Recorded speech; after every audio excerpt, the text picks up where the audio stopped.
અને હવે વાત કરીએ વરસાદની। કચ્છના દરિયાઈ વિસ્તારોની અંદર વરસાદ, મુન્દ્રાના ઝરપરા, નાની ખાખરા, સમા ઘોઘાની અંદર વરસાદ, માંડવી, મુન્દ્રા અને અબડાસા પંથકમાં વરસાદ, નલિયા અને બાલાપર વિસ્તારમાં પણ વરસાદ, માંડવી તાલુકામાં ગામોની અંદર પણ વરસાદ।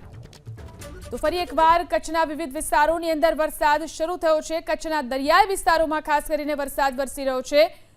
મુન્દ્રાના ઝરપરા, નાની ખાખરા, સમા ઘોઘાની અંદર વરસાદ।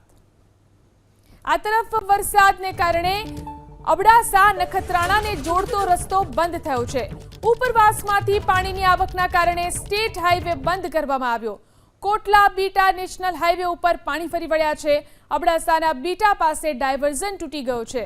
નવા પુલના નિર્માણને કારણે બીટા પાસે ડાયવર્ઝન આપવામાં આવ્યું હતું, જે તૂટી ચૂક્યું છે અને જેના કારણે નેશનલ હાઈવેને બંધ કરવાની ફરજ પડી છે।